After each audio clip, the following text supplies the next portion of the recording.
Hello learners, so today we are going to start a new topic of chapter Nazism and the rise of Hitler.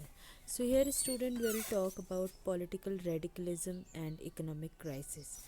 As we study in the previous chapter about the radical, it means who wants change. Similarly here in political, इसमें भी हम कुछ changes जो है यहाँ पे देखेंगे, या जो यहाँ पे कुछ लोग थे जो चाहते थे कि पॉलिटिकल में भी कुछ चेंजेस हो.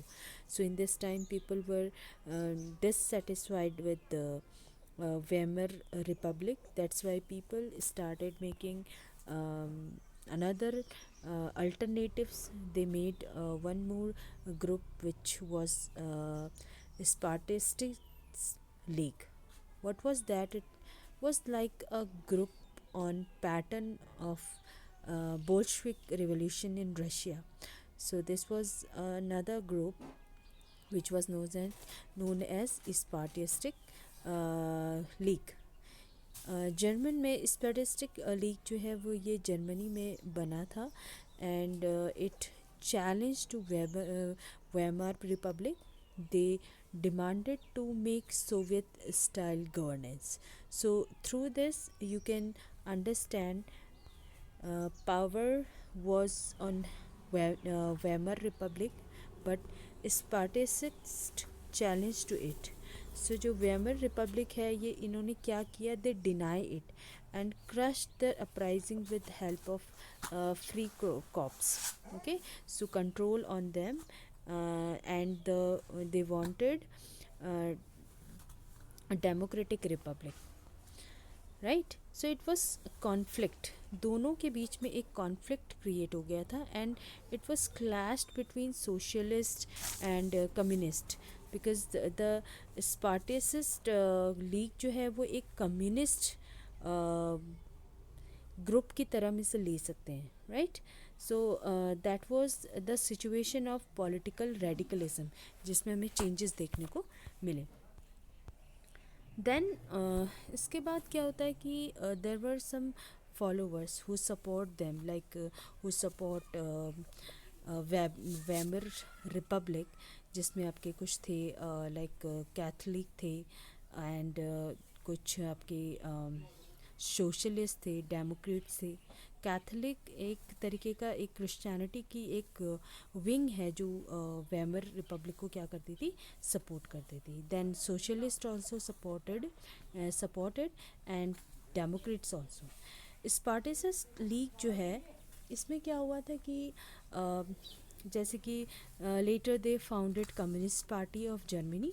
ड्यूरिंग दिस कॉन्फ्लिक्ट्स होता ही है, जब दो ग्रुप्स के बीच में कॉन्फ्लिक्ट्स क्रिएट होते हैं तो तीसरा इसका क्या कर लेता है, फ़ायदा उठा लेता है. तो that time during this conflicts Hitler took advantage of this. जो एक कॉन्फ्लिक्ट चल रहा था उसका एक एडवांटेज ले लिया, and prevailing in the Germany at that time. Next is some economic problems. Students, that was about the political radicalism. Now we'll talk about the economic situation. What was the problem? What were the problems? So stability we can see in during 1924 to 1928. It was built in sand. It means कि वो just जो under construction, it become under construction means अभी start हो ही रहा था कि वहाँ पे थोड़ा से डेवलपमेंट हो रहे थे. But Germany recovery was dependent on short term loan by USA जो है एक शॉर्ट टर्म पीरियड पे जो है लोन जो है जर्मनी को दे रही थी. But wall Street exchange crash होने की वजह से 1929. सो वॉल एक्सचेंज ये क्या है, Wall Street exchange, this is the name of the world's biggest stock exchange located in USA. Like in यहाँ जैसे हमारे यहाँ होता है शेयर मार्केट. तो शेयर मार्केट में क्या होते हैं, प्राइजेस कभी डाउन हो जाते कभी हाई हो जाते, तो people use to invest money on it. So it was crashed, means it's was not flourish, कि लोगों ने जितना भी इन्वेस्ट किया था वो वहाँ पे प्राइजेस जो है कंटिन्यूसली क्या होता जा रहा था, लो होता जा रहा था, जिस वजह से यूएसए में भी मनी की थोड़ा सा प्रॉब्लम्स होने लगी थी. People sold their share fearing the falling in the price, लोग अपने शेयर को बेचने लगे। क्यों? क्योंकि इनको एक डर था कि कहीं इनके प्राइजेस क्या ना हो जाए, लो हो जाए। So that's why they started selling. So US की जो नेशनल इनकम थी वो भी क्या होने लगी थी, डाउन होने लगी थी, गिरने लगी थी। So that was the situation this, क्योंकि वो कंटिन्यूसली जो है जर्मनी को पे लोन पे नहीं कर सकती, दे नहीं सकती थी। So that was the main reason. It's affect felt world wide, there were economic system was collapse, जिस वजह से जो है वहाँ का इकोनॉमिक जो सिस्टम था वो क्या होने लगा, कोलैप्स होने लगा। Right now, next is economic crisis had a deep impact on German economy. Students, from this topic you will get some questions, some different questions, like जैसे एक क्वेश्चन आपका इसमें से आ सकता है कि how did the economic crisis had a deep impact on German economy. ठीक है, एंड इकोनॉमिक क्राइसिस के कुछ इम्पैक्ट्स आपसे पूछे जा सकते हैं।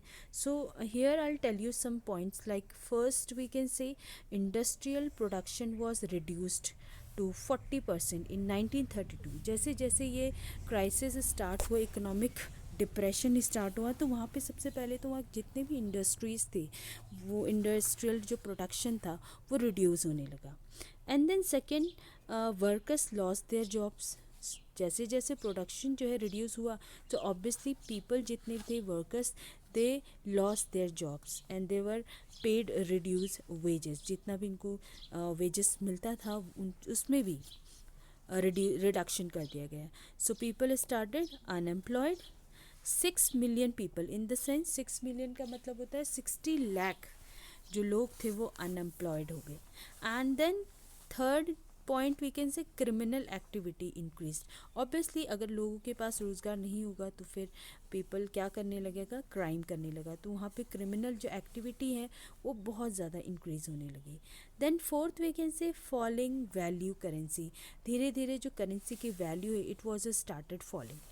Income and savings of people diminished. लोगों की इनकम और इवन जितनी भी सेविंग थी वो भी डिमिनिश्ड होने लगी।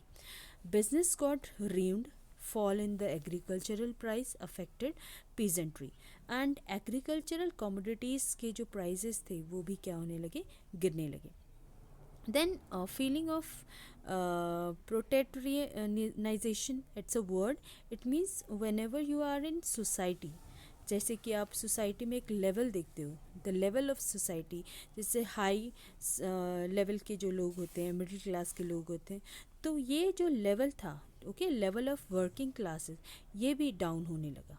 क्लियर? ऑब्वियसली अगर इन लोगों की जो पीपल के जो इनकम है, सेविंग्स हैं, वो इट फॉलिंग डाउन, ऑब्वियसली जो है लोगों की लाइफ स्टाइल में भी क्या होने लग जाता है, चेंजेस होने लग जाता है।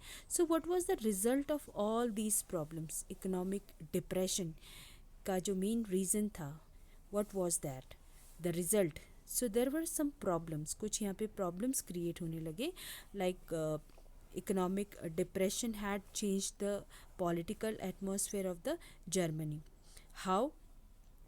सपोज जो वैमर रिपब्लिक थे वहाँ पे एक पावर थी, it seems to offer no solution to the these problems. They don't have any solution. Why? Because there were some inherent defects. ठीक है, जो वैमर कॉन्स्टिट्यूशन थे, they had some inherent defects, like first we can say proportional representation वहाँ पे था।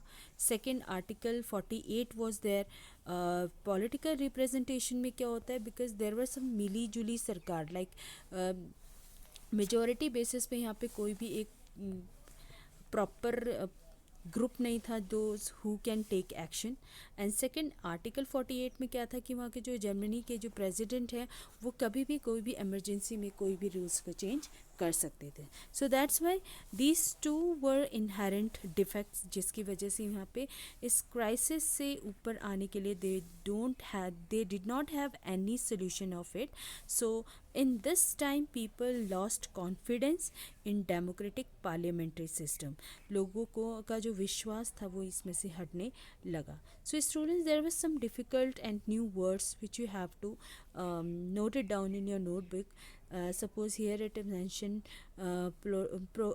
proletarianism.